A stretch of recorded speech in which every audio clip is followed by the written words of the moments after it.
Well, there are guys who write books, like me, and then there are guys who write books and can also totally kick your ass. Chuck Norris is the second kind of guy, not to be confused with me, the first kind. He's the martial arts master. He's a political activist. He's an actor. He's now returning to his role as best-selling author with a brand new Black Belt Patriotism, How to Reawaken America. Does it involve punching people in the face, Chuck? No, it doesn't. Actually, you're the one that motivated me to write this book, Glenn, because I watch your show every night, and I get so frustrated, like you do. Yeah. And one night I'm watching your show, and after your show, I'm walking up and back and forth, and I'm mumbling to myself. And my wife says, "What's going on?" I said, "I am so frustrated with the direction our country is going, and I don't know what to do about it." So, punch people in the face. No, well, I'd like to, Glenn, but it wouldn't help.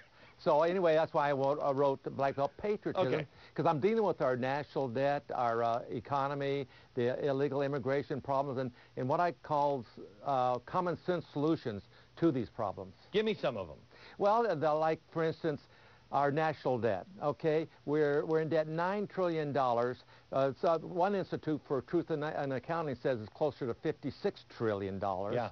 And the thing is the whole thing is we got to figure out how to get this under control. And our government, you know, that's what I liked about McCain when he talked the other night. He says we got to bring the power back to the people. And this is what this book's all about, is bringing the power back to the people and taking it away from the government.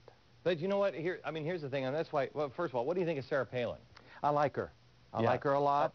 When I watched her give her speech, and she said, you know, fellow citizens, it was the first time that I've ever seen anybody give a political speech where I thought, oh wow, she is like me. She's not part of that mess. And I think she is, at least she gives me the hope that there's somebody out there that connects with the American people and sees how stupid the people in Washington are being right now. Well, I hope when they get into Washington that they will be able to get the control back to the people.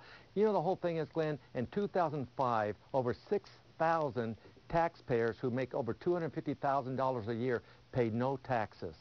And I think I heard it from you. You know how many pages there are in the IRS tax code? Yeah. 66,498 pages, you know. Now, who knows what's in that tax code? The IRS doesn't, but I'll bet you these highfalutin tax accountants do, and they're the ones that are finding all these loopholes in this tax code. Well, let me flip this on its head. About 48% of this country really doesn't. They get more back from the country, from the IRS, than they pay in. A lot of Americans under Obama, about 50% will not pay any income tax. Yeah. I mean, Chuck, I challenge you to spend the day, and just one day, and look at all the people that you encounter and realize that half of the people that you've encountered today, including the people who haven't given you the right sandwich when you're driving out of the drive-thru and you're like, yeah, you are paying their tax bill. Exactly. Now, there's two Americans. There's the Americans that are willing to work hard and believe that someday I'm going to be able to change things and I'm going to be able to, you know, have a slice of the American pie.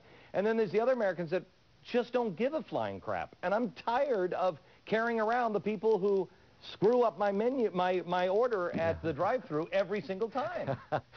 That's one of our biggest complaints, Gina and I, my wife, is them screwing up our menus. But you know, the thing is, too, is that's why I'm such in favor of the fair tax, Glenn.